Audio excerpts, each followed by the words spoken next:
The morning Theodora Underwood lost her mare was the same morning she decided the world was conspiring against her, and she was not entirely wrong. It had started before dawn, when the wind came rolling down off the Sangre de Cristo Mountains like something alive and furious, rattling the boards of her small homestead outside of Cimarron, New Mexico Territory, in the autumn of 1878.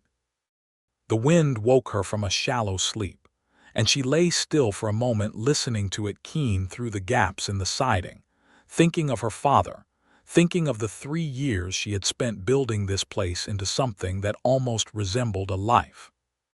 Then she heard the paddock gate slam, and she was out of bed before the thought had fully formed. She ran out in her nightgown and bare feet onto the cold hardpan, her dark hair loose around her shoulders, and she saw the gate swinging wide open on its leather hinge, and the paddock empty. The mare, Clementine, was gone. A pale Appaloosa with a black mane and a white blaze down her nose, the gentlest horse Theodora had ever known, a horse her father had given her 3 summers ago before the fever took him. Gone into the wide, dark landscape of the New Mexico morning, and the tracks in the soft dust near the gate showed she had gone north, toward the mesa, toward the arroyos and the cedar breaks where a horse could disappear for days and never be found. Theodora stood in the cold air and pressed her hands to her face and breathed. She was 26 years old, and she had survived the death of her father, the near failure of her small cattle operation, 2 brutal winters, a drought that had cracked the earth like old pottery, and the particular loneliness of being a woman running land alone in a territory where that was not considered entirely respectable. She was not going to cry over a horse. She dressed quickly in her work clothes, her canvas trousers and heavy cotton shirt and her leather vest, pulled on her boots, braided her hair back, and saddled her remaining horse, a steady brown quarter horse she called Absalom, who was reliable but old and had no great love for speed. She rode north with the dawn coming up pink and orange behind the mountains, calling for Clementine in the way the mare knew, a low whistle followed by 2 clicks, a sound her father had taught her. She searched for 4 hours. She rode the arroyos and the cedar breaks, and the long shallow washes where the runoff from last week's rain had carved new channels in the red earth. She found hoofprints twice and lost them both times on rocky ground. She asked at the neighboring outfit 3 miles north, a cattle operation run by old Virgil Hatch and his 2 sons, and they had not seen any pale Appaloosa. She rode back toward the mesa and circled it and came down the eastern face through juniper scrub and found nothing but quail and jackrabbits startled by her passage.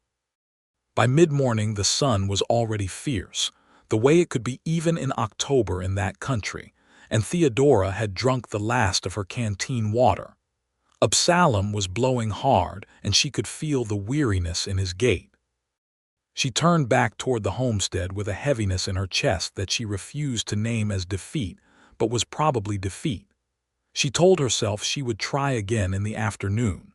She told herself a horse with Clementine's good sense would not go far. She told herself these things the way she told herself most of the difficult things in her life, firmly and without much decoration, the way her father had taught her. What she did not tell herself, because it was too hard to speak even internally, was that Clementine was the last thing she had from her father. The last warm, breathing connection to the man who had taught her to ride and to read and to keep accounts and to love this red and broken landscape as though it were a living creature deserving of care. She did not say that to herself, but it sat inside her chest the whole ride home like a stone. She was watering Absalom at the trough behind the homestead when she heard a horse coming down the track from the north. She straightened and shaded her eyes with one hand. The sun was high and the track ran through bright glare, and for a moment all she could make out was a tall figure on a bay horse, moving at an easy lope.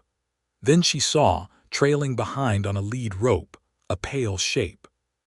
White and dark spotted with a black mane catching the light. Clementine. Theodora's hand went to her mouth. She did not run, because she had long ago taught herself not to run toward things she wanted too badly, in case they disappeared before she reached them.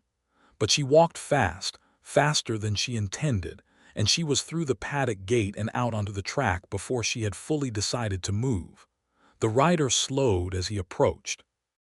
He was a tall man on a well-built bay, and he wore a battered tan hat pushed back on his head and a canvas duster that had seen considerable weather. He had dark sun-browned skin and dark eyes, and a jaw that looked like it had been cut from the same red sandstone that made up the mesas around them. He was perhaps 30, 31, with the particular kind of face that comes from spending most of its years outdoors under a hard sun. Not handsome in any way that required effort or artifice, but handsome in the way that a good piece of landscape is handsome, all planes and purpose. He pulled up and touched the brim of his hat. Clementine nickered and tossed her head, recognizing Theodora and stepping toward her against the lead rope. "This your horse, ma'am," he said. His voice was low and even, a voice that suggested he was not in the habit of wasting words. "She is," Theodora said, and reached up to lay her palm flat against Clementine's nose, and the mare blew warm breath against her hand, and something in Theodora's chest unlocked so suddenly that she had to breathe carefully to keep herself composed. "Where did you find her?" "Up near the North Arroyo, about 6 miles out," he said, passing the lead rope to her. "She was down in the creek bed eating the grass that grows along the bank. Looks uninjured. I checked her legs." "You checked her legs," Theodora repeated and looked up at him. "Seemed the sensible thing to do before I brought her in," he said, without any sense of self-congratulation, just stating a fact. "It was," she said. She ran her hands down Clementine's forelegs anyway, finding them clean and sound. "Thank you. I have been looking for her since before sunup." "I could see the tracks," he said. "Looked like someone had been through that arroyo already this morning." "That was me," she said. He nodded as though this required no further comment. He gathered his reins, and she thought he was going to turn and leave, and something in her moved faster than her usual caution. "I was about to put a pot of coffee on," she said. It was not entirely true. She had not eaten since early morning, and her hands were still trembling slightly from the combination of relief and a long morning in the sun without food or water, and the idea of coffee had only just occurred to her, but it occurred with some urgency. "If you would like some before you ride on, it is the least I can do." He paused. He looked at her with those steady dark eyes, and she had the sense that he was a man who considered things before he answered them, which was not a common quality. "I would not say no to coffee," he said. She led Clementine back into the paddock and latched the gate securely this time, checking the leather hinge twice and then a third time. The man dismounted and tied his bay at the hitching post near the front of the house, and Theodora went up the 2 steps to the door and held it open. He took off his hat when he came inside, which she noted, because not all men did. The inside of her homestead was small but clean and organized in the way of someone who had made peace with limited space. There was a plank table with 2 chairs, a cast iron stove, a row of shelves holding her cooking supplies and a modest collection of books, a curtained corner where she slept, and on the wall near the window, a small framed photograph of her father. She stoked the stove and put the coffee pot on and turned to find the man standing near the table, hat in his hands, looking around the room with the same quiet attention he seemed to give to everything. "Sit down, please," she said. "I am Theodora Underwood." "Harvey Cooper," he said, pulling out a chair and sitting with the easy unfoldedness of a tall man who has spent most of his life in saddles and small spaces. He set his hat on the table beside him. "Are you passing through Cimarron, Mr. Cooper?" She asked because a woman alone on a homestead had to know such things, who a man was, where he was going. "Working the fall drive for the Hatch outfit," he said. "I have been up that way about 3 weeks now." "Virgil Hatch," she said. "I know him. He is a fair man." "He is," Harvey said. He folded his hands on the table, and she noticed his hands, which were large and were cruffined and had a long white scar across the back of the right one that looked old. She poured the coffee when it was ready and set a cup in front of him and sat across the table with her own. There was a silence that was not uncomfortable. Outside, the wind had settled some, and the sunlight came through the window at a long angle and lay across the floor in a warm stripe. "Your father?" he asked, looking at the photograph. "Yes," she said. "He died 3 years ago. The fever." "I am sorry," he said, and the simplicity of it was so unadorned and genuine that she found herself looking at him more closely. "The horse was his," she said, before she had decided to say it. "He gave her to me the summer before he passed. She is not just a horse exactly." Harvey nodded slowly. "Things can be that way," he said. He drank his coffee and she drank hers, and then she did something she had not done in a very long time, which was refill his cup without asking and refill her own and sit back down and keep talking. She did not quite know why she did it, only that the afternoon was warm and still, and Harvey Cooper was sitting in her kitchen with his quiet eyes and his work-scarred hands, and she had spent 3 years with very few people to talk to about things that mattered. She told him about the homestead, about the small cattle herd she was trying to build, about the problems she had been having with the water rights on the southern section of her land, a dispute with a man named Aldridge who owned the next property and had been diverting water from the creek that ran along her boundary. She told him about the drought last summer. She told him how she had come to be here, how her father had filed on the land under the Homestead Act, and she had taken it over when he died because he had asked her to, and because she had nowhere else to go, and because she had come to love it in a way that surprised her. Harvey listened to all of this without interrupting, which was remarkable, because in her experience most people listened only until they thought of what they wanted to say next. He asked 1 or 2 questions, careful ones, and she found herself answering at length because the questions were worth answering. She was most of the way through the second cup of coffee before she realized the sun had moved considerably across the floor and the afternoon was aging fast. "I am keeping you from your work," she said. "I do not have any work today," he said. "Mr. Hatch gave us the day since we finished the count early. I was just riding." "Just riding," she repeated. "I like to know the country," he said. There was something in the way he said it that reminded her of her father, who had said nearly the same thing, who had believed that land was something you had to move through with attention and respect, not just ride over on your way to somewhere else. "So do I," she said. He looked at her for a moment with a directness that was not impolite but was very steady. Then he looked down at his coffee cup. "You do this alone," he said. "The whole operation." "I do," she said, without apology in it. "That is hard work," he said, and there was no condescension in it, no suggestion that she should not be doing it or that he found it unusual in a negative sense. It was simply an observation, the same as he might say it was hard work to anyone running a homestead alone. "It is," she said, "but it is mine." He nodded. Something passed across his face that was not quite a smile but was adjacent to one. The coffee was long finished and neither of them got up. He told her about himself in the same careful, measured way he did everything. He was from West Texas originally, from a small town near the Pecos River that she had never heard of but could place on a map in her head from her father's old atlas. He had come up through the New Mexico territory following the cattle work, which was reliable if not comfortable. He had worked for 3 different outfits over the past 5 years, since leaving Texas. He was 30 years old. He had no family to speak of, a mother who had died when he was 12, a father he had not seen since he was 16, a younger brother somewhere in Colorado territory who he heard from occasionally.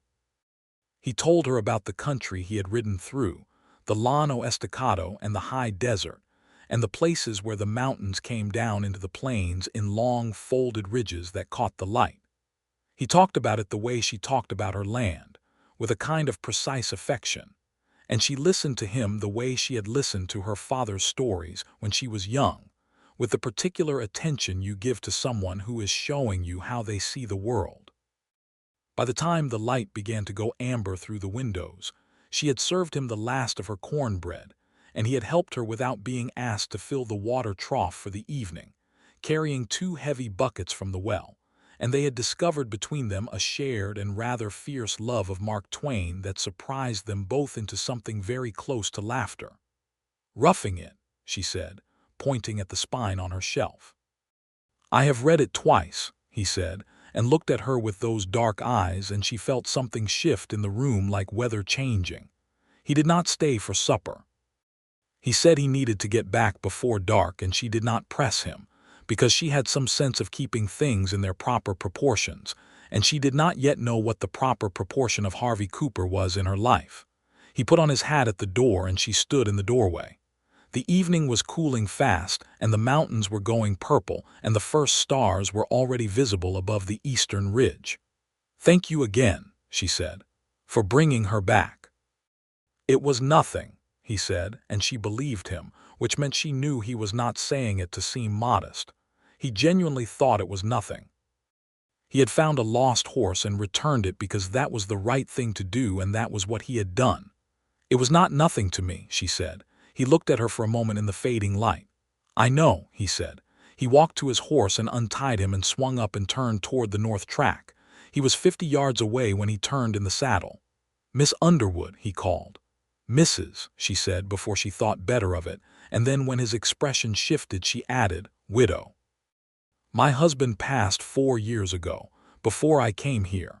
She did not know why she was explaining this, except that she suddenly very much wanted him to have the correct information.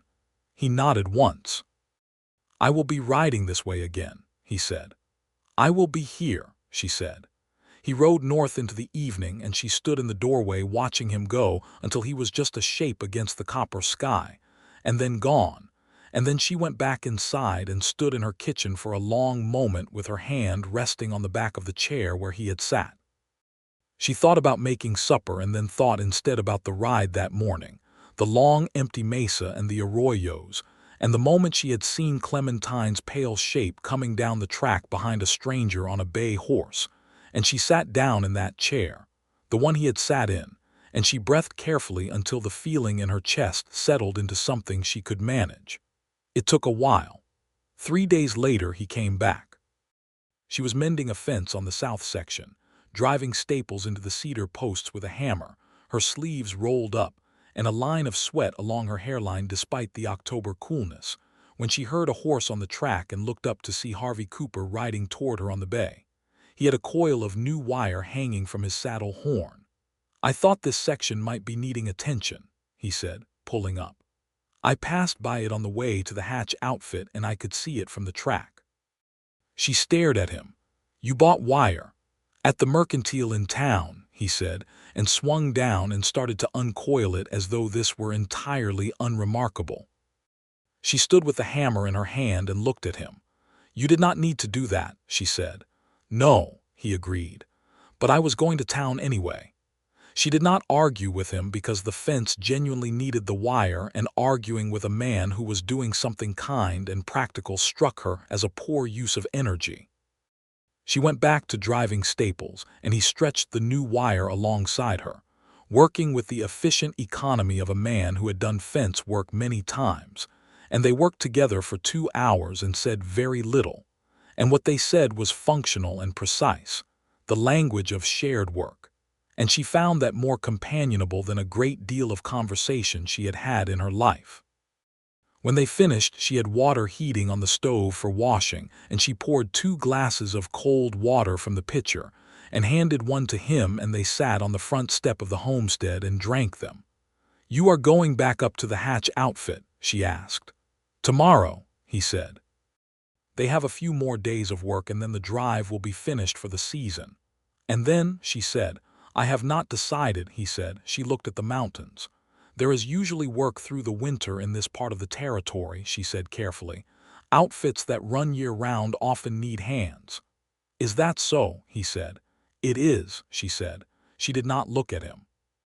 There was a pause, the comfortable kind that she had already learned was characteristic of Harvey Cooper, a man who was not bothered by silence. "I heard you have had some trouble with the water rights situation," he said, "with the Aldridge property." She turned to look at him. "Where did you hear that?" "Virgil Hatch mentioned it," he said. He said Aldridge has been diverting the creek at the upper bend for about 2 years now. He has been, she said, and the familiar tight frustration moved through her. I wrote to the Territorial Land Office 8 months ago. I have had no useful response. Aldridge has money enough to retain legal counsel and I do not, and so the situation continues. Hatch thinks Aldridge may be trying to dry you out, Harvey said. Force you to sell. He probably is, she said flatly. He has made an offer on this land twice. Both times I have declined. He did not take that well, I would imagine. No, she said, he did not. Harvey was quiet for a moment. Hatch knows a lawyer in Santa Fe, he said. Man named Borrego who does property work. He is not expensive if the case is clear, and a straightforward water rights claim in the territory courts is usually fairly clear. She looked at him. Virgil Hatch told you this. I asked him about it, Harvey said. She studied his profile, the strong line of jaw, the way he was looking out at the mountains with a kind of still attention. Why? She asked. He turned and looked at her, and there was something in his eyes that was very direct and also somewhat careful, the look of a man who was choosing words with deliberation. Because it is not right, he said. And because I thought you might not know about Borrego. She held his gaze. Thank you, she said. I will write to him. Hatch said he would put in a word if you wanted, Harvey said. He has no particular love for Aldridge. She nodded and looked away because the warmth in her chest was becoming harder to organize and she needed a moment. Please thank him for me, she said. You could thank him yourself, Harvey said. I could introduce you if you would like. He is a decent man. I know he is, she said. I have spoken with him a few times over the years, but I would be glad of a formal introduction regarding the legal matter. Harvey nodded. They sat in the afternoon light and she thought, with a clarity that was almost startling, that she could not remember the last time someone had done something on her behalf without being asked, and without expecting something in return. Her husband, William Underwood, had been a quiet man, a kind man in his way. But he had died young of a chest ailment before they had managed to build much of a life together, and after him she had been alone, and the world in her experience had not been particularly organized around the well-being of women alone in the New Mexico territory. There were injustices built into the very structure of things, the way property passed, the way legal systems operated, the way a woman's word was weighted against a man's in every court and conversation. She had spent 3 years pressing her shoulder against those structures and making slow progress, and Harvey Cooper showing up with wire, and a lawyer's name felt like something almost impossible to absorb. He left before supper again, and again she watched him ride north, and this time she let herself stand there longer before she went inside. He came back 4 days later, on the day after the Hatch outfit finished its fall count, and he came with no particular errand except to see her, which was clear from the way he rode up slowly and tied his horse and stood at the bottom of the steps and looked at her with a directness that had something new in it, something that had not been organized into caution yet. The work is finished up north, he said. I heard the drive came in yesterday, she said. I was in town for supplies. I have been thinking, he said, about the winter work in this part of the territory. She leaned against the doorframe with her arms folded and looked at him. She kept her face composed because she had learned long ago to keep her face composed when something mattered too much. There is a small outfit about 4 miles east, she said. The Craddock brothers. They run about 200 head year-round and they usually need a hand for the winter. That is good to know, he said. He paused. I was also wondering if you might need any help. There it was. I do not have money to pay a hand, she said honestly. I am not asking for money, he said. Then what are you asking for? She said. He looked at her for a moment. The wind moved across the land between them and lifted a strand of her hair that had come loose from its braid, and she did not move to push it back. I am not entirely sure yet, he said, which was the most honest answer he could have given and also the one that undid her more completely than anything practiced or calculated could have done. She was quiet for a long moment. You can sleep in the barn, she said, and I cannot pay wages but I can feed you. He nodded once. That is fair, he said. He went back to the Hatch outfit that evening to collect his things and his back pay from Virgil Hatch. And the next morning he was there at first light, and she put coffee on and they sat at the table. And she showed him the south section that needed the most attention and told him what she had planned for the winter. The maintenance she had been putting off, the work on the well casing, the broken section of roof on the barn that let in weather. And he listened and asked sensible questions, and it was already clear to her that he was someone who understood work and land in the same instinctive way that she did, at the level below thought. In the days that followed, a shape emerged to their time together that was easy in the way of things that fit together naturally without requiring adjustment. He rose early and she rose early, and they had coffee in the kitchen before the work began, and these mornings in the kitchen became the part of the day she looked forward to most, though she kept this carefully to herself. He fixed the barn roof. He replaced the rotting boards on the north side of the paddock fence. He went with her to see Virgil Hatch and introduced her properly, and they talked about the lawyer Borrego in Santa Fe, and she wrote the letter that afternoon, a clear and detailed account of the water diversion and the 2 years of informal complaint that had produced no result.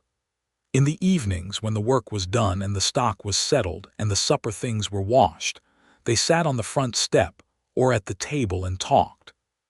She told him about her childhood in Missouri, about her mother who had been a school teacher and who had taught her to value books and precision of thought. He told her about growing up along the Pecos, about learning to work cattle before he was tall enough to see over a horse's back, about the years after his mother died when his father had been unreliable in ways that a 12-year-old boy had to compensate for in practical terms. He had not had an easy youth, and he did not describe it as such, but he described it without bitterness, which she found remarkable. She had met men who carried old grievances in them like stones in a saddlebag, heavy and pointless, and Harvey carried his history more like a landscape he had ridden through and knew well, and could see clearly without being defined by it. She brought out Roughing It one evening and read a passage aloud to him, one of the comic ones about the Pony Express, and he laughed with his whole face, which was something she had not yet seen from him and which produced in her a warmth so sudden and complete that she had to look back down at the page. "Your father left you good books," he said. "He did," she said.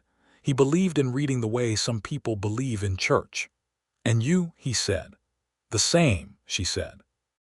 "Though I go to church too sometimes when I can get to Cimarron. I have not gone regularly in some years," he said. He looked at the photograph of her father on the wall.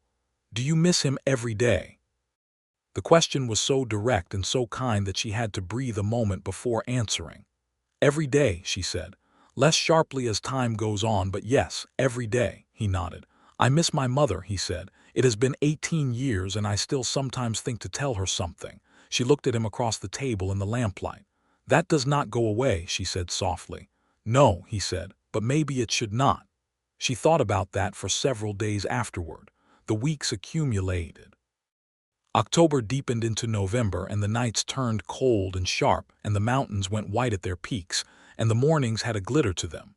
Frost on the grass and ice in the water trough that she would break each morning before he was up. Except that he started getting up before her to break the ice himself, and she would come out to find it done. And this small thing, this one small daily consideration, moved through her in a way entirely disproportionate to its scale. She was beginning to understand that she was in considerable danger. She was a woman who had been careful about herself since William died, careful with her heart, careful with her trust, because the territory had taught her in various ways that trust extended carelessly was a liability. She had watched other women in her situation make choices driven by loneliness or desperation that had not ended well. She had promised herself she would not do the same, but Harvey Cooper was not a choice driven by loneliness. He was not a remedy for something. He was something new and specific, and she was finding it increasingly difficult to be logical about him. She was aware, too, of the particular position she was in as a woman in this time and this place. There were people in Cimarron who had noticed that Harvey Cooper was living in her barn and helping her with her land, and some of those people had opinions about it, the kind of opinions that settled on women and not on men, the kind that her mother had warned her about when she was young. She was aware of the talk. She was not destroyed by it, but she was not indifferent to it either. She raised it with him directly one evening in November, because she was not a woman who avoided direct conversation about difficult things. "People in town are talking," she said. He was sitting across the table from her, a cup of coffee between his hands, and he looked at her steadily. "What are they saying?" "The usual things people say when a woman is living in proximity to a man she is not married to," she said. He was quiet for a moment. Then he said, "Does it bother you?" "Some," she said honestly. "Not because I think I have done anything wrong, because the talk has consequences in a small territory and I am already fighting Aldrich for my land and I need the goodwill of this community for various practical reasons." He nodded slowly. "I understand that," he said. "I am not asking you to leave," she said quickly. "I am just telling you what is being said." "I know," he said. He looked down at his coffee and then back up at her. "I have been thinking," he said, and the care in his voice, the deliberateness of it, made her go very still. "About the situation generally." "What conclusion have you reached?" she asked. "I am not a man who speaks about things before I am certain of them," he said. "But I want to be clear that I am not here because I had nowhere else to be. I am here because I want to be here, because you are here." She held his gaze. The lamp between them flickered slightly in some draft from the window. "Harvey," she said. "I know it has not been long," he said. "And I know you are a careful woman and I think you are right to be careful, and I am not asking anything of you right now. I am just telling you what is true," she breathed slowly. "I appreciate that," she said. "But I think," he said carefully, "that if it goes on as it is, the talk will get worse and I do not want that for you. So I have been considering whether I should find a room in town for the winter and continue to help here during the days." She looked at him. "That is a reasonable solution," she said. "It is," he agreed. Silence. "Or," she said slowly, aware of the weight of what she was about to say and saying it anyway because she was not, when it came to things that mattered, a coward. "Or there is another solution." He looked at her. He did not say anything, which was the right response. He let her find her own way to what she needed to say. "I am not a romantic woman," she said. "I mean that in the practical sense. I am not given to sentiment for its own sake. But I am also not going to pretend that the past 6 weeks have been ordinary to me because they have not been." She paused. "I have not met many men like you, Harvey." "I have not met anyone like you," he said quietly. "In case that is not yet clear." It was not yet clear what she meant to do with any of this, or what the world would permit, or what was sensible. But she had spent 3 years being sensible in a landscape that asked everything of her and gave very little back, and she was 36 years old, and she knew herself well enough to know that what she was feeling was not confusion.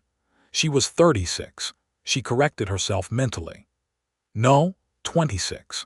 It was an odd thought to lose track of her own age, but she had spent so many years feeling older than she was that the numbers sometimes blurred.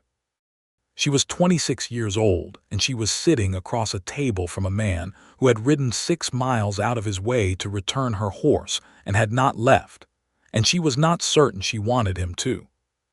The winter passed, and what happened in it had the quality of things that are built slowly and with intention, the way a good fence is built, post by post, each one solid before you move to the next.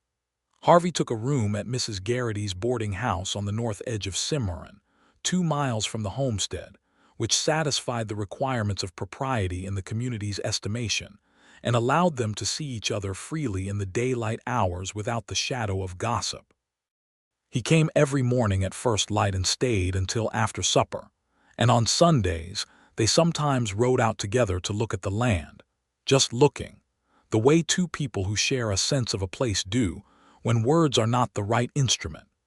He was there the day the letter came from the lawyer Borrego in Santa Fe, confirming that her water rights case had standing under the territorial statutes and that he would take the case at a modest fee.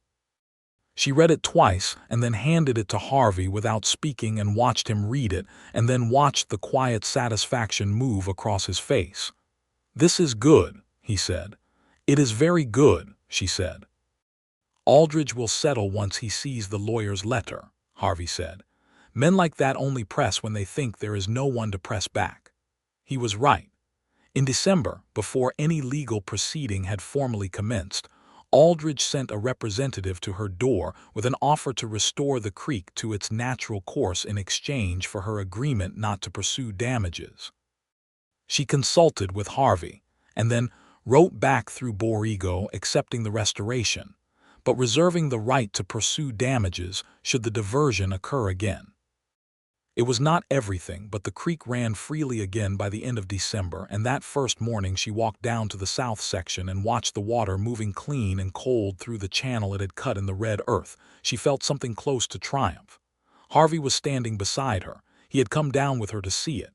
She looked at the water and then at him. "Thank you," she said. "You did that," he said. "You found the lawyer," she said. "You wrote the letters," he said. "You made the case." "I just knew a name." She looked at him for a long moment in the December light, the bare cottonwoods along the creek, the cold, bright sky above the mountains, the sound of the water moving over the stones. "Harvey," she said. "Yes," he said, and there was something in the way he said it that indicated he was ready for whatever came next. "I think," she said, "that you should stop paying Mrs. Garrity for a room." He looked at her, very still. "Not because of propriety or talk," she said, "but because I am going to ask you a question, and if the answer is yes, then the room at Mrs. Garrity's is a waste of money." He waited.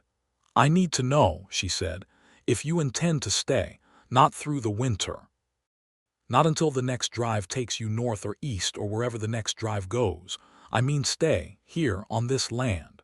The wind came across the creek and moved through the bare branches, and she stood in it and looked at him and did not look away. "Yes," he said. It was immediate and certain and without any qualification. "Yes, I intend to stay," she breathed. "Then I am asking you to stay properly," she said, "if you want that." He stepped toward her and the creek ran beside them and the mountains were white above, and he reached out and took her hand, both her hands in his, and held them, and looked at her face with an attention so complete that she felt entirely seen, which was a sensation she had almost forgotten existed. "I want that more than I can tell you," he said. She laughed, which surprised her, a short, bright sound that she had not expected, and he smiled at that, the full smile she had only seen once before in the lamplight over Mark Twain, and she thought she could live a long time on that smile.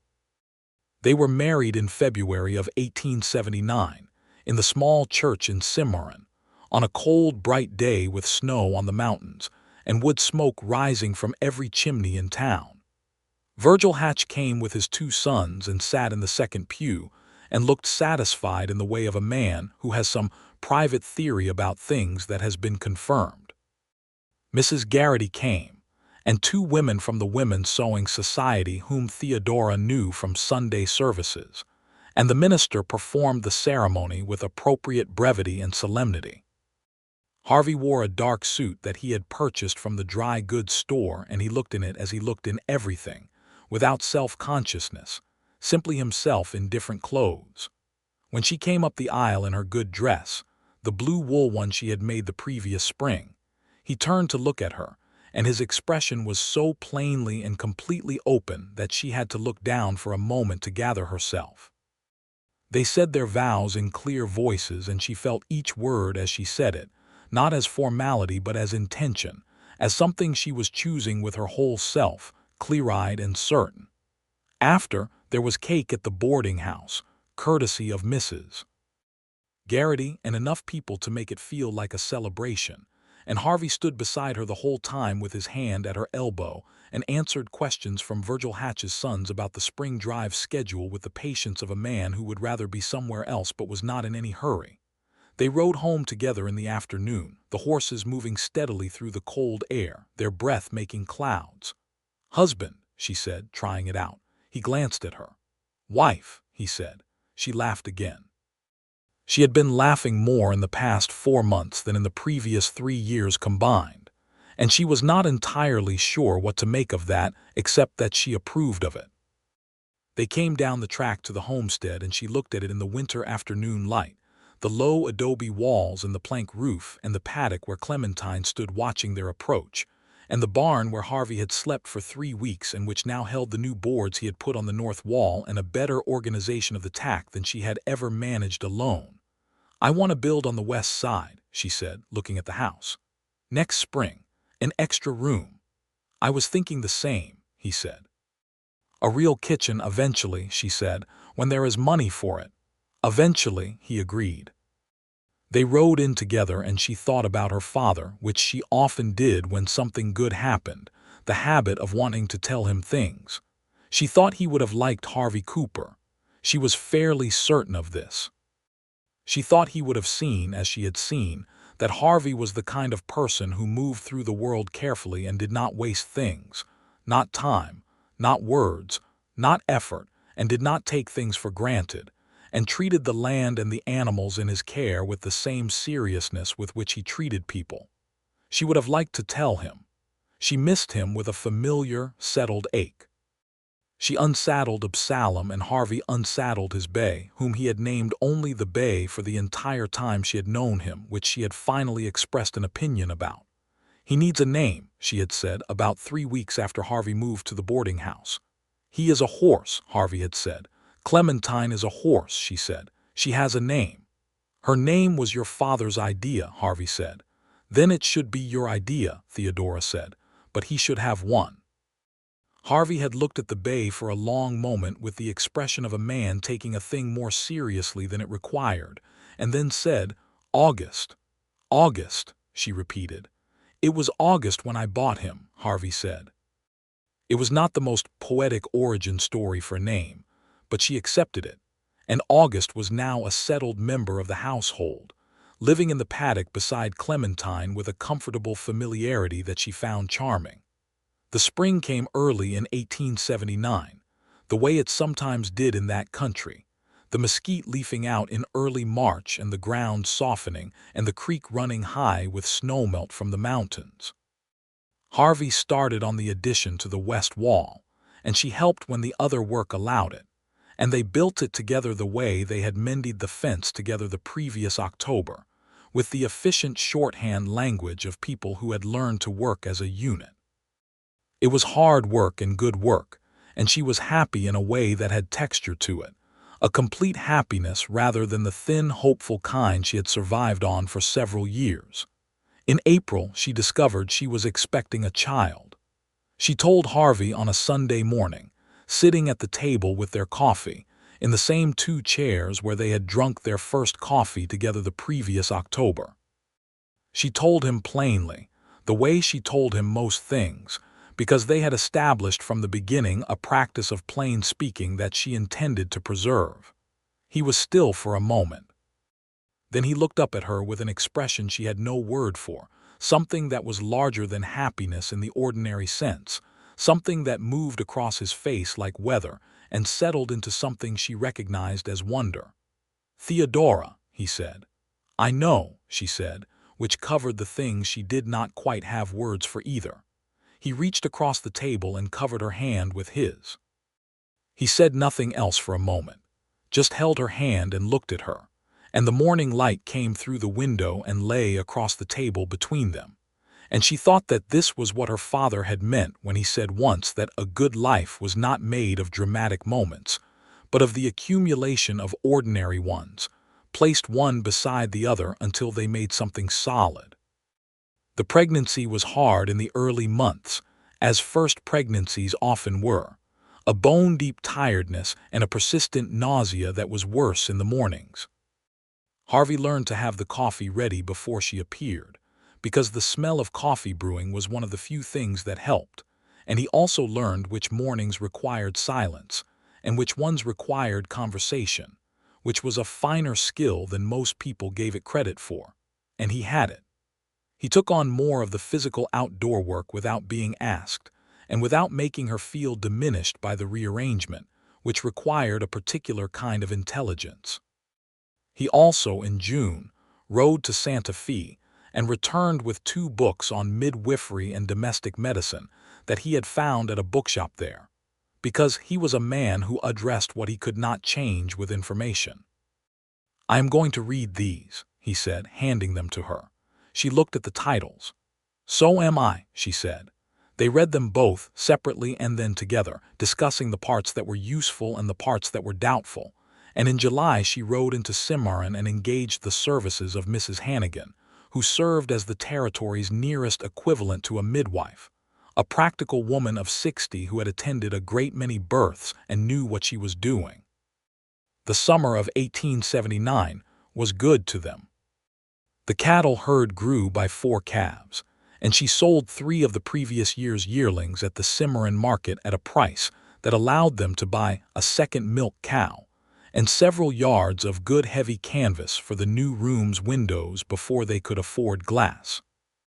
Harvey rode with Virgil Hatch's outfit for 2 weeks in late July, a short local drive, and earned enough to pay for the glass, which arrived from Santa Fe in August packed in straw in a wooden crate, and which they installed together one Saturday morning with the particular ceremony of people marking an improvement.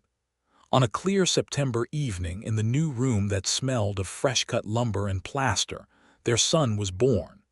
Mrs. Hannigan attended, and it was hard and long, but it ended well, and Theodora lay in the bed afterward with the baby against her chest, and Harvey sitting on the edge of the bed with his hand on her hair, and his face showing everything he usually kept so quiet, and the baby was small and perfect and had Harvey's dark coloring and Theodora's particular expression of concentration, a small crease between his brows even in sleep. "What do we call him?" Harvey said.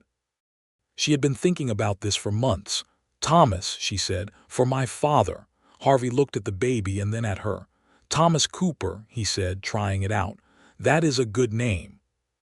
"Thomas Harvey Cooper," she said, and watched something move through Harvey's expression that she had never quite seen there before.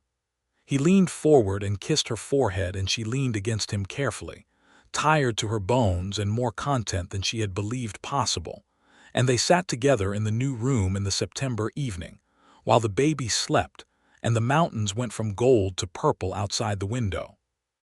Thomas Cooper was a determined and curious child from the first days of his life, and he grew in the way of children in that country, fast and capable and interested in everything.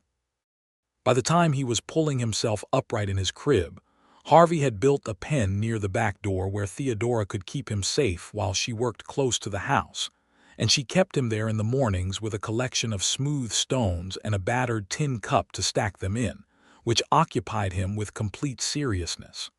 The homestead grew with the child. Harvey built the proper kitchen in the winter of 1880, adobe brick and a better stove, because Theodora had expressed a sustained and specific desire for a larger cooking surface, and he was a man who, when someone he loved wanted something achievable, organized himself to achieve it. The kitchen took 3 months and was done by spring, and she made a cake in it the first evening it was fully operational, and they ate it at the table with Thomas in Harvey's lap, and she thought about her father again with the familiar mix of love and loss and gratitude. The cattle herd continued to grow, slowly and carefully, the way she had always intended. By 1880 she had 40 head, which was not a large operation by any measure but was a real one, something that had a future if the weather held and the market stayed reasonable. Harvey knew cattle in the deep practical way of a man who had worked with them his whole life, and together they managed the herd with a combination of her careful accounting and his range sense that worked well. Aldridge was not completely finished as a problem. In the spring of 1880 he attempted a second diversion of the creek, a smaller one, perhaps testing whether she still had the legal representation and the will to respond. She did. Borrego sent a letter within 2 weeks, and the diversion was corrected within a month. And after that, Aldridge apparently decided she was more trouble than the land was worth and turned his attention elsewhere. She did not relax her watchfulness, but the active pressure eased.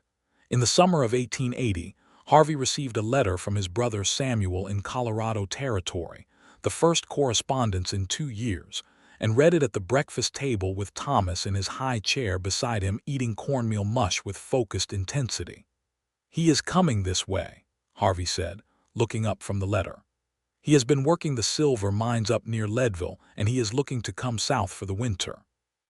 "Invite him to stay," Theodora said immediately. Harvey looked at her. "We have the room." "We have the room, and you have not seen your brother in 5 years," she said. "Invite him." He wrote the letter that evening, and Samuel Cooper arrived in October of 1880, a man of 24 who had Harvey's dark eyes and none of his quietness, a talkative, generous young man who fell immediately in love with Thomas and spent most of his first week on the property letting the boy ride on his shoulders and making him laugh. He had weathered the silver boom with a certain bruised wisdom, having made some money and lost most of it, and come out with enough sense to avoid doing it again. He stayed through the winter and helped with the work, and in the evenings the three of them talked at the table after Thomas was in bed, and Theodora found in Samuel a slightly reckless and entirely warm-hearted addition to her household that she had not expected to value as much as she did. He made Harvey laugh in a different way than she did, the laughter of old shared history, and she loved to hear it. Samuel left in the spring of 1881 heading south toward the lower territory, looking for ranch work in the warmer country, and promised to write, and did, more or less regularly, and the letters, when they came, were as talkative as Samuel himself, and made the whole table happy for the evening. The spring of 1881 brought something else, which was the news that Theodora was expecting again. She told Harvey on a Tuesday morning in March, standing in the kitchen while Thomas played in the dirt near the back door, and Harvey's response was immediate and warm and much less stunned than the first time, the response of a man who was settled in the life they had built and had room in him for more of it. "Are you well?"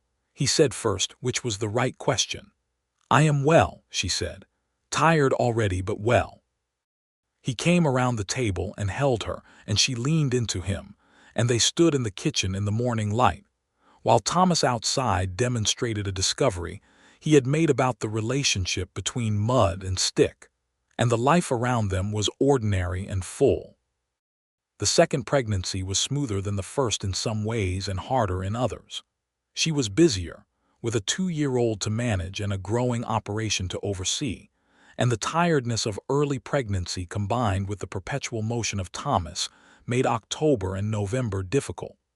Harvey adjusted everything he could adjust, and she adjusted everything she could adjust, and they got through it the way they got through most things, together and without dramatizing the difficulty. In January of 1882, in the proper bedroom that Harvey had finished in the fall, their second child was born. A girl this time, arriving with considerably more speed and decisiveness than her brother, and announcing herself immediately with a loud and emphatic cry that made Mrs. Hannigan laugh. "This one knows her own mind," Mrs. Hannigan said. Harvey held the baby with the same slightly overwhelmed reverence he had held Thomas, but also with more ease this time, the ease of a man who had learned what it was to hold a new child and had not forgotten it. "Clara," Theodora said, looking at the baby's red and determined face. "Clara," Harvey said, "after your mother." She had mentioned her mother once, her schoolteacher mother who had died when Theodora was 19, and the fact that he had remembered and connected it was one of those small things that accumulated into the great weight of being known. "If you agree," she said. "Clara Cooper," he said. "I agree." Thomas, presented with his sister the next morning, regarded her with the profound suspicion of a 2-year-old confronted with a competitor, and then patted her head with 2 fingers very carefully, which was considered a success by all parties. The years that followed were full ones. The homestead became a working ranch of real substance, not large but sound, with a herd of 60 head by 1883, and a contract to supply beef to the Cimarron market on a quarterly basis. They added 2 horses, a young bay mare and a reliable gelding, and the paddock that had once been nearly empty held 4 horses through the winter of 1883, with a 5th expected in spring from Clementine, who had finally been bred to a good stud from the Hatch outfit. Thomas grew into a small person of strong opinions and great curiosity, interested in everything from the mechanics of the well pump to the behavior of the meadowlarks that nested in the pasture grass. He rode his first horse at 3, with Harvey walking alongside, and by 4 he was competent on the old gelding in a way that made his parents watch with a combination of pride and the particular breathless anxiety of people who know exactly what horses can do. Clara grew into the decisive person that Mrs. Hannigan had predicted from her first cry, a girl who approached the world with such confidence that it was often slightly startled into compliance. She spoke early and at length, and by 3 had definite views on most subjects that she expressed with great clarity, and no particular regard for whether the views were solicited. Theodora watched her children with the same attention she gave to everything, and in them she saw the landscape of her life reflected back in small faces and strong hands, and the particular ways they moved through the world.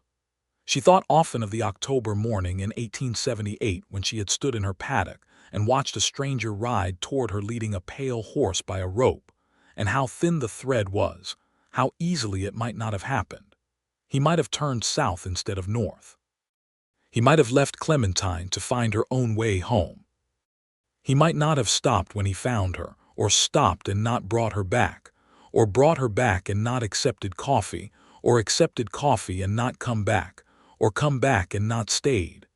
She thought about all the ways it might not have been, the long chain of small decisions and contingencies, and she was grateful for each link in it. She told Harvey this one evening in the summer of 1883, sitting on the front step in the warm night with the sound of the children asleep inside and the stars very bright above the mountains.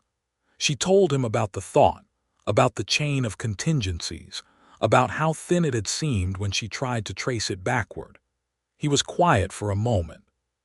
He looked at the stars. "I have thought about that too," he said, "about what would have happened if the gate had held that night if you had found her yourself."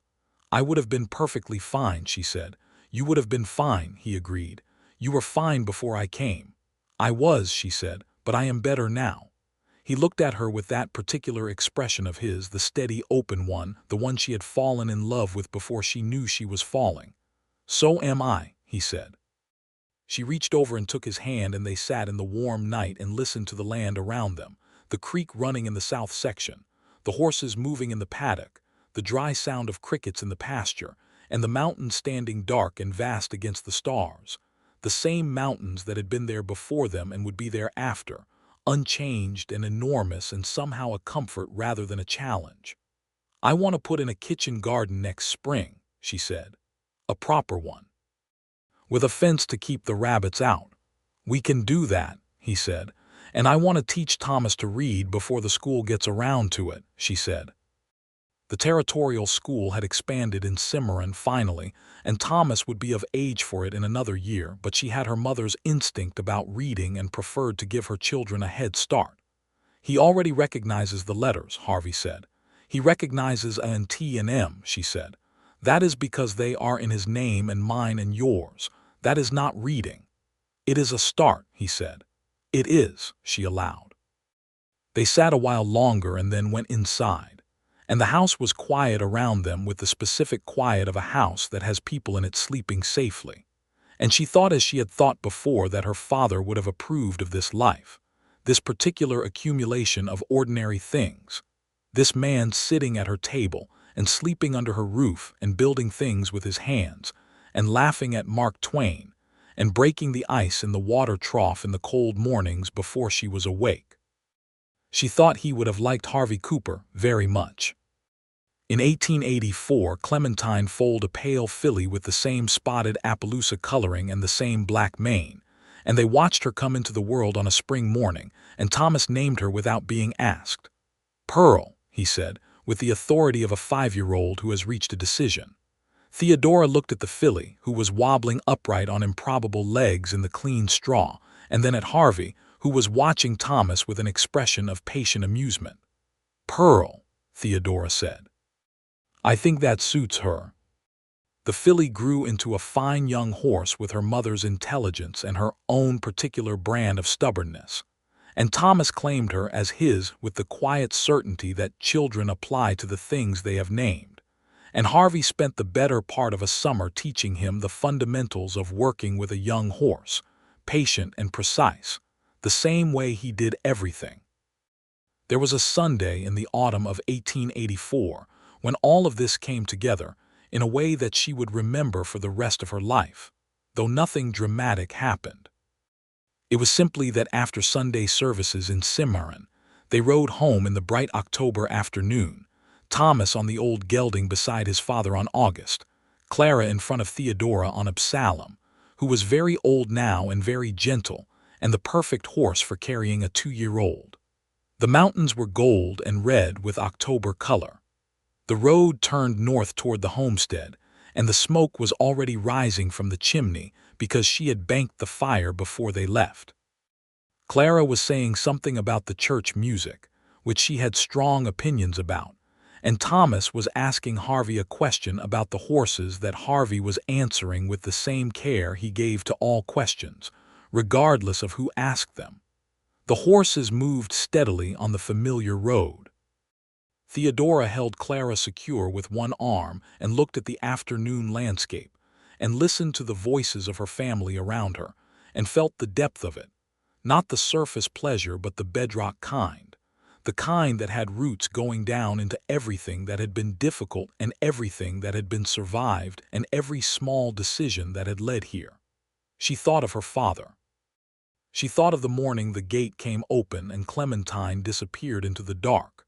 She thought of the sound of hoofbeats on the track and a pale horse appearing behind a stranger on a bay, and coffee put on to boil, and 2 chairs at a table, and a voice that said simply and with complete certainty, "Yes, I intend to stay." She had not asked him to stay again after that because she had not needed to.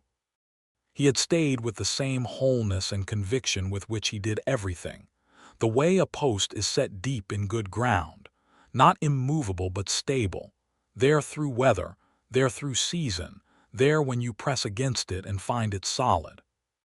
She had not known, on that October morning in 1878, that she was letting in anything other than a cowboy for coffee. She had thought she was being polite, perhaps being somewhat more than polite, perhaps being the small amount reckless that she sometimes allowed herself when the alternative was the rigid loneliness that she knew could calcify a person if you were not careful. She had thought she was offering coffee. She had been offered everything. In December of 1884, 6 years after Clementine had come down the track behind a stranger on a bay horse, Theodora sat at the kitchen table on a quiet evening and wrote a letter to Samuel in the Lower Territory telling him about the new filly and Thomas's growing reading and Clara's recent and definitive opinions about breakfast foods. She wrote about the cattle and the kitchen garden, which had produced abundantly through the summer, and which she intended to expand in spring. She wrote about the lawyer Borrego's last letter, which contained the final resolution of the water rights case, a formal territorial decree that settled the boundary rights permanently in her favor, a thing she had fought for over 6 years, and which had finally been placed in her hands in November, solid and legal and done. She wrote that Harvey had been the one to ride to Santa Fe to collect the document from Borrego's office, and had brought it home and laid it on the kitchen table without ceremony and said only, "There it is." And there it was. She sealed the letter and set it to go out with the next post and looked across the kitchen at Harvey, who was sitting near the stove with Clara asleep against his chest and a book open in his hand, reading with the particular one-handed technique he had developed in the past 2 years, and Thomas stretched out on the floor near his feet with a piece of paper and a pencil making careful letters, practicing the sentence she had set him that morning. The horse ran across the field. She looked at this and sat with it for a long moment. Then Harvey looked up from his book and saw her looking and held her gaze across the kitchen with those steady dark eyes, and she thought of everything he had been in 6 years, everything steady and solid and given without account-keeping, and she thought of everything she had been, the careful and determined woman who had pressed her shoulder against the structures of a world not built for her, and moved them inch by inch. And she thought that between the two of them, they had made something worth the difficulty of making it. He raised an eyebrow slightly, the small question. She shook her head slightly. The small answer, nothing, everything is well, more than well. He held her gaze another moment and then looked back at his book, and Clara stirred against his chest without waking, and Thomas made a careful tea on his paper and looked at it with satisfaction, and the stove clicked and settled, and outside the December night lay quiet over the mountains and the land, and the horses were in the warm paddock, and the creek ran steadily in the south section, freely and in its proper course. And the kitchen smelled of wood smoke, and the pine pitch from the fresh log Harvey had put on an hour ago, and faintly still of supper. She picked up her pen again and opened her ledger and began the accounts for December, the careful work of knowing where you are and what you have, the work her father had taught her, and which she had done alone for 3 years and which was now part of the life she shared, the life that had begun, improbably and precisely, with an open gate and a lost horse and a cup of coffee poured for a stranger. She wrote the figures in her neat columns, and the lamp burned steadily, and her family was around her, and the world outside was cold and large and full of stars, and she was, in the very complete and precise sense of the word, home. She would live on that land for 40 more years. She would see Thomas grow into a man of her father's particular kind of steadiness, who would eventually marry a young woman from Las Vegas, New Mexico, and bring her to live near enough that the grandchildren were a regular part of the homestead's life. She would see Clara become the decisive and independent woman she had promised to be from her first emphatic cry, who would study in Santa Fe and return as a teacher, bringing her mother's conviction about books and reading into the next generation, with the same thoroughness that Theodora had brought to everything she did. She would see Samuel Cooper visit 7 more times over the years, noisier on each occasion and more beloved for it, eventually settling in Taos with a wife of his own and a small sheep operation that he wrote about at considerable length. She would see August grow old and be retired from work at 16 and live out his remaining years in the paddock in comfortable retirement, and Pearl grow into the fine horse Thomas had always known she would be, and Clementine grow old and gentle and live to 22, which was a good age for any horse. She would sit with Harvey Cooper on the front step through 40 springs and 40 autumns, and watch the mountains change color and feel the land around her as the permanent and living thing it was, the thing her father had loved and left to her, and which she had kept and grown and passed forward. She would grow old beside him the way that things that are built solidly and with intention grow old, with the particular grace of things that have been used well and cared for, and allowed to become what they were always meant to be. And she would remember, every October when the wind came off the mountains, and the morning smelled of cold and cedar, and the light was that particular low gold of autumn, the morning the gate came open and Clementine was gone, and she had searched and come home defeated and stood at the water trough in the hard morning light and heard hoofbeats on the track. She would remember standing in that kitchen, 2 cups of coffee between 2 strangers, the conversation finding its shape, the afternoon lengthening, neither of them getting up. She would remember him riding north into the copper evening and turning in the saddle, "I will be riding this way again." She would remember saying, "I will be here." And she had been, and he had come back, and the coffee had not ended, and the conversation had not ended, and the morning had not ended, and the life that had been one woman alone in a kitchen with 2 chairs at her table had opened like the gate had opened in that October wind, and what came in had not been loss but the opposite of loss, and it had stayed, and it had grown, and it was good. It was very good. She set down her pen and looked across the kitchen one more time. Harvey looked up from his book. Clara slept on. Thomas put another careful letter on his paper. The lamp burned. The stove settled. The mountains stood outside under their winter stars. She was home.